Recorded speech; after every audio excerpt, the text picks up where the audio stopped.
Hey guys, and thanks for watching Planting Paradise. Today we are going to be separating a pup of this golden bird's nest from the mother plant. My lovely sister is leaving for school, so I wanted to make sure that I gave her something to remember me by, especially something that has lived through months of neglect in my office. So I wanted to show you guys how I'm going to do it. So we have this plant here. The way I have this set up, I was trying to get the whole plant.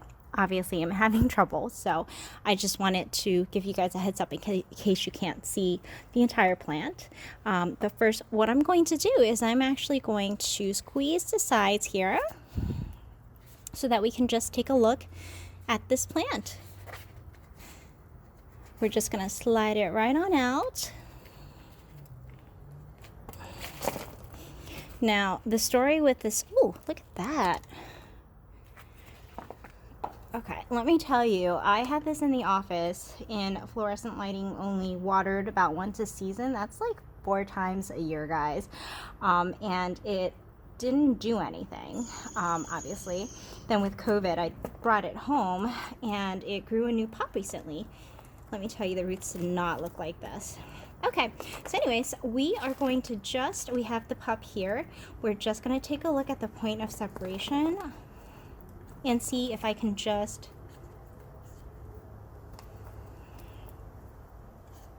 snap it off or if I have to cut it off. Ideally, this pup would have a little bit of root coming out of it to sustain it on its own, but not necessarily going to be the case here. Okay, so I am, again, just kind of clearing the soil so you guys can kind of see what I'm doing. Most of the time, these pups will just snap right off. So let me take a look. Whoop. Did you guys hear that? That was the snap. Okay, and it looks like, yes, it has a ton of roots on it. Let me, oop. Okay, so it's either stealing a bunch of roots from the mother plant or look at that, guys. This is the new baby. Okay. Now, I had just put fresh soil when I brought it home a couple months ago, so I don't think I'm going to go too crazy with replacing the soil here, but I am going to just pot it in its own container. Now I want to show you guys real quick. I know you guys have seen it on my other videos, but I take the lazy way out when I don't have a container or a pot that's ready. I just take a solo cup, one of those squishy ones. I chose to use a colored one just because she's not going to really have you know, an easy way to protect the roots. These plants don't like sunlight on their roots, and I'm sure she's not as concerned about watching the root growth like I am about my orchids. So I'm just gonna cut some drainage holes on the bottom. It's actually a really pretty color. And then what I'm gonna do is I have some soil here that I'm gonna mix up and show you. Okay. All I have here is a little bit of potting soil. It's like composted, and I have a little bit of perlite. I'm just going to mix them. And by the way, you want to make sure that you're looking for potting soil and not garden soil. The aeration and drainage is significantly different in the two, but the perlite certainly helps. So I'm going to just mix it up. Got my container here that I am ready to fill.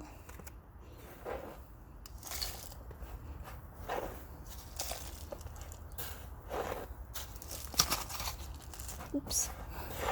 You guys didn't see that, right? Okay, so I just wanted to kind of see how much I have. And yeah. What I'm going to do is just put a little bit just at the bottom there, and I'm going to stick this in. I'm probably going to have to buy her another container. This has way more roots than I thought it would, which is a good thing. Okay, and now I'm just going to be filling in, moving this off to the side,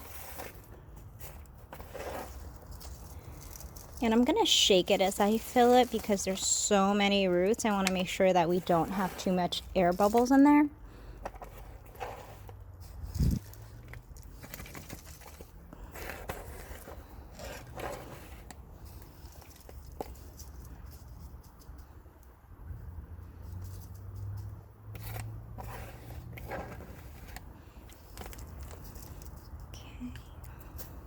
And I actually like to top it with just a little bit of the compost because the perlite tends to rise to the surface. All right, and now I'm making a mess here. Really grateful to be able to do this outside today. It's really nice. You always want to make sure that you water your plants thoroughly after you pot them up, because many times, especially me, I don't pack the soil in if it's got lots of roots because I want to make sure that I'm not damaging the roots. So I make sure to water very thoroughly, and that way the water will push the soil down and compact it naturally. And then the soil and the air pockets won't exist, and the plant will be much happier.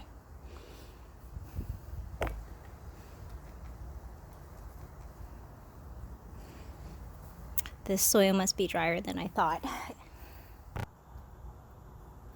Okay, while we're waiting for the water to settle on the newly potted plant, I just wanted to show you guys that there is a new baby coming through. I flipped the plant over and look, it's a cute little baby. It looks almost like a cat. Look at that. The top of it looks like the ears of a cat. So cute. Well, anyways, you can even see actually that there are two little tiny roots that are kind of growing out. So the difference between the mother plant's roots are actually that they are much skinnier, and the new growing roots, you can tell, are a little bit thicker and they're a little bit whiter. Sorry, my hand's blocking all your light. We'll go this way. So these are the new ones coming from the new baby, and these are the mother plant's roots. These are actually still alive. They just look dead because they are matured, and probably because they're existing roots from the neglect of my office. Now I've potted up the two plants. I have the mother plant here and I have the new baby plant all potted up. Looks gorgeous, and it's staying nice and secured here, which is great. That means that the soil has packed down around the fine roots and it's going to do great. So I'm super excited to give this to my sister. I will see her tomorrow, but otherwise I am concluding this video. If you guys like the video, please hit like, subscribe. If you have any comments, any suggestions, drop me a line. Otherwise, I hope you have a great day, and I'll see you next time.